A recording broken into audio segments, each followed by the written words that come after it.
안녕하세요. 구조 설계를 할 때 가장 먼저 하는 것은 단면의 치수를 가정하는 것이죠. 오늘은 제가 슬래브의 두께를 가정하는 방법을 공개하도록 하겠습니다.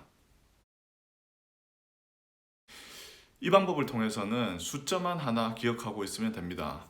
이 숫자를 통해서 예제를 한번 풀어보고요. 그리고 난 다음에 제가 이 숫자가 어디에 근거를 하고 있는지에 대해서 설명해 드리도록 하겠습니다. 가장 먼저 본론으로 들어가기 전에 제가 말씀드리고 싶은 것이 있는데요.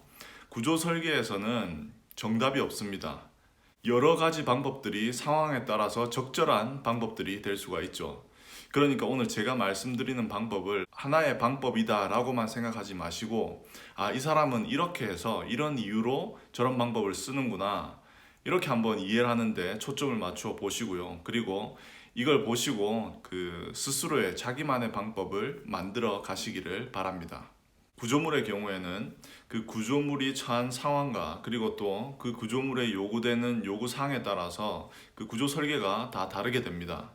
그래서 어떤 방법을 일반화시켜서 얘기하는 것이 상당히 조심스럽지만 그래도 뭘 시작할 때 어떤 잣대가 있어야 되겠다라는 그런 생각이 들어서 이 영상을 만들게 됐습니다. 그리고 질문해 주신 지평선님께도 감사를 드립니다.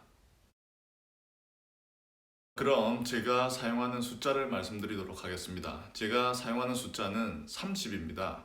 경관을 갖다가 이 30이라는 숫자로 나누어 줍니다. 그래서 그 슬래브의 두께를 산정합니다. 여기 왼쪽에 보시는 위에 있는 그 평면을 한번 보시죠.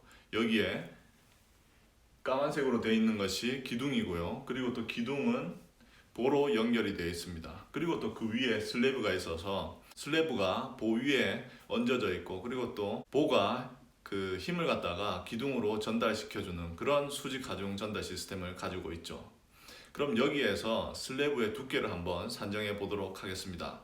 슬래브는 보와 보 사이에 지지되어 있죠. 그러니까 슬래브의 경관은 3.9m입니다. 그러면은 이 3.9m를 갖다가 30으로 나누어 주는 겁니다.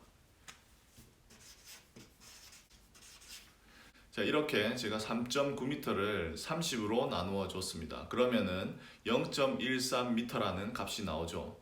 여기에다가 제가 3cm를 더 더해 줄 겁니다.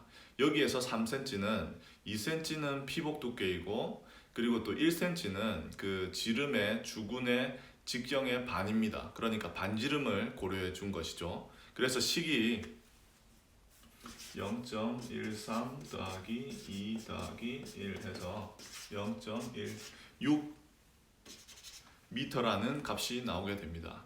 그래서 이 평면에서의 슬래브의 두께는 16cm로 해줄 수가 있는 것이죠. 눈치 빠른 분들은 바로 아셨겠지만 제가 이 30이라는, 그러니까 경관을 30이라는 수로 나누어 줬을 때 나오는 값은 바로 그 슬래브 두께가 아니라 그 슬래브의 유효 깊이입니다.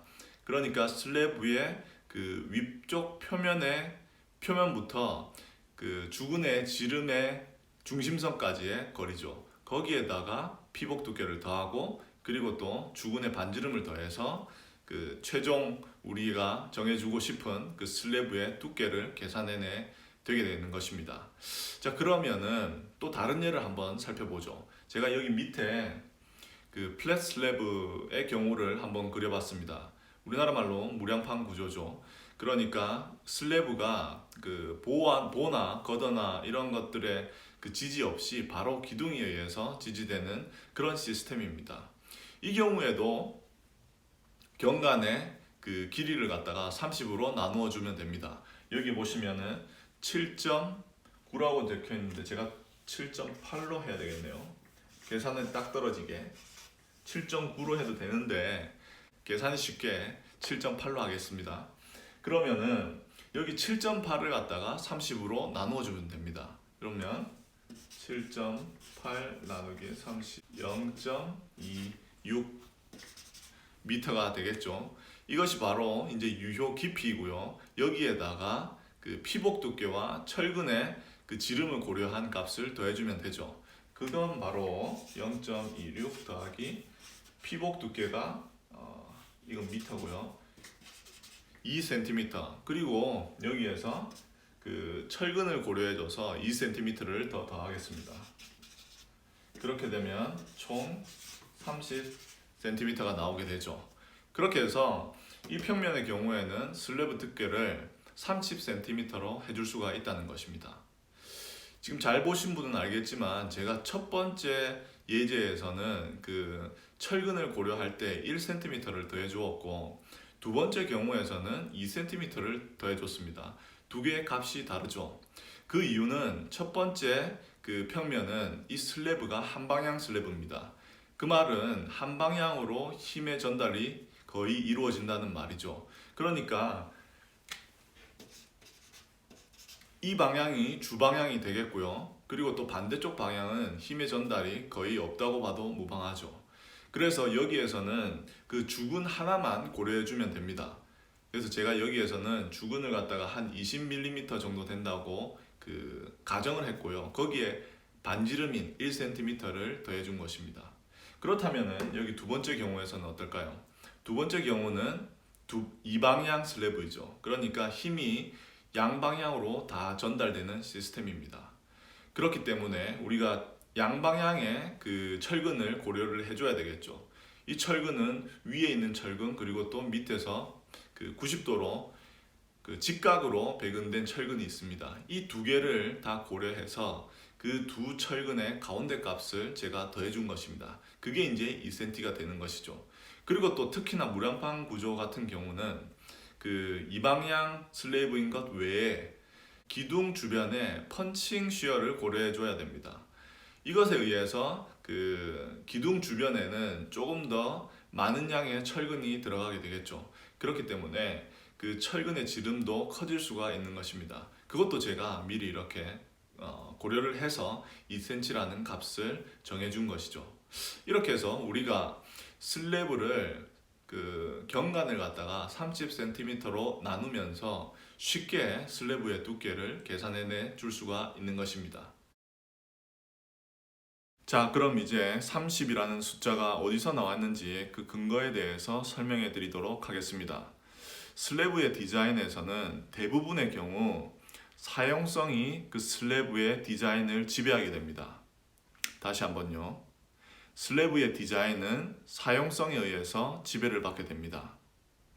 SLS를 고려하여서 그 처짐을 고려하여서 그 슬래브의 두께를 정해주면은 ULS를 고려했을 때 모멘트를 구하고 거기에 또 필요한 철근의 양을 구했을 때 이 필요한 철근의 양이 SLS를 고려해서 정해준 그 슬래브의 두께 안에 들어갈 수 있는 충분한 자리가 있다는 말입니다. 그러니까 SLS에서 정하는 그 처짐의 한계 상태를 기준하여서 슬래브의 두께를 정해주는 것이 맞다는 것이죠. 유로코드 독일 규정에서 다음과 같은 식이 만족되었을 때 사용성이 그 만족되었다고 봅니다. 위에 있는 식은 여기 있는 식은요. D가 L 나누기 35보다 커라 라는 조건은 그 비구조제에 손상의 위험이 없을 때 사용하는 식이고요. 이 밑에 있는 식 D는 L제곱 나누기 K제곱 곱하기 150보다 커라 이 조건은 비구조제에 손상의 위험이 있을 경우에 지켜줘야 하는 그런 조건입니다. 그러면은 아까 저희가 무량판 구조를 예로 그 슬래브의 두께를 정했는데요. 이 평면을 그대로 가지고 와서 여기에 한번 적용해 보도록 하겠습니다. 여기 제가 밑에 미리 계산을 해놨는데요. 한번 보시면은 첫 번째 조건을 그 적용을 했을 때 L은 경관이 되겠죠. 그래서 7.8m고요. 그래서 그걸 갖다가 35로 나누어 주게 됩니다. 그러면 이 첫 번째 있는 식을 그대로 쓴 게 되겠죠. 그리고 우리가 정하는 것은 그 유효 깊이가 아니라 슬래브의 두께이기 때문에 여기에다가 피복 두께 2cm 그리고 또 철근을 고려한 2cm를 더해주게 되면 요구되는 그 슬래브의 두께는 27cm로 계산될 수가 있습니다. 이제 두 번째 식을 풀어주면요. 똑같이 L 대신 7.8m를 넣고요. 그리고 K 값에는 1.2를 넣고 그래서 이 두 번째 식을 계산해 주게 됩니다. 그리고 또 여기에다가도 더해서 피복 두께 2cm 그리고 철근을 고려한 2cm를 더해 주면은 우리가 값을 계산하게 되면은 32cm라는 그런 값이 나오게 됩니다. 여기에서 K 값은 그 모멘트가 0점 되는 부분인데요. 이것은 그 곡률이 지지되는 지점의 그 거리를 얘기를 합니다. 이 거리를 구해주기 위해서 곱해주는 상수를 이 K 값이라고 보면 되는데요. 여기 제가 여기 식 오른쪽에다가 지지 조건에 따른 K 값을 적어놨습니다. 첫 번째 그 단순 지지의 경우에는요, K 값이 1.0이고요. 그러니까 L은 그 지지대의 길이는 그대로 원래 있던 그 길이를 그 대입해주면 되고요. 그리고 두 번째 한 단위 모멘트 고정이 되어 있는 경우에는 K 값은 1.3입니다. 우리가 이게 이렇게 휜다는 걸 알 수가 있겠죠. 하중을 받았을 때. 그랬을 때 이 값, 이것을 갖다가 K 값의 역수 1 나누기 1.3 이라고 보면 되는 겁니다. 여기에다가 이 총 길이 L을 곱해주는 것이죠. 그러면은 그 경간에 유효 경간이 나오게 됩니다. 그 값을 갖다가 나중에 여기 이 L 나누기 K에다가 대입해주는 것이죠. 그리고 양단이 그 모멘트 고정이 되어 있으면은 이 K 값은 1.5, 그리고 캔틸레버 버일 경우에는 0.4. 이것은 하중을 받게 되면 이 캔틸레버 버가 이렇게 휘는 것을 알 수 있죠. 그래서 이걸 그 머릿속으로 연장이 되었다고 생각하면은 이 총 길이가 그러니까 L 나누기 0.4가 된다라고 보시면 되는 겁니다.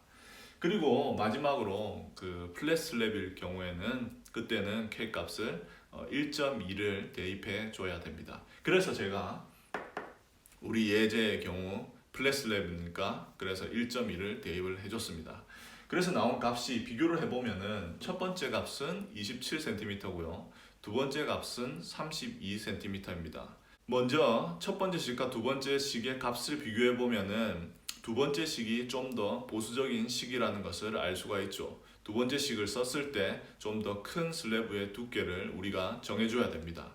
그런데 여기서 제가 아까 첫 번째 그 30이라는 숫자를 이용해서 슬래브의 두께를 정해줬을 때는 그 값이 30cm였습니다.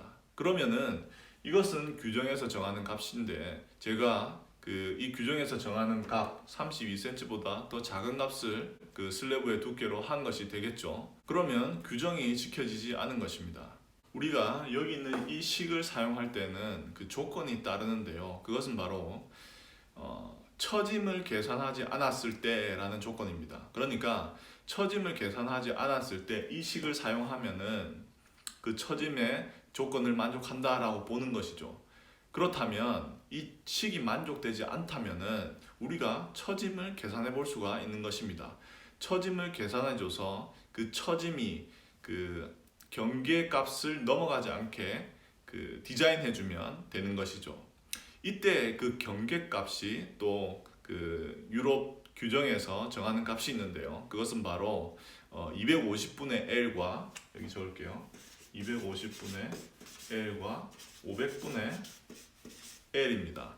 첫 번째 값은 아까 이 식과 마찬가지로 그 구조재 손상의 위험이 없을 때 지켜줘야 되는 값이고요. 두 번째 이 500분의 L 값은 비구조재의 손상의 위험이 있을 때 고려해 줘야 되는 값입니다. 사무실 건물을 예로 들었을 때 대부분의 경우 이 비구조재, 대표적으로 그 경량 칸막이 벽이죠. 이것들이 있기 때문에 두 번째 조건을 만족을 시켜줘야 되겠죠. 자, 그럼 이제 처짐을 계산해야 되는데요. 이제 이게 문제가 좀 있습니다.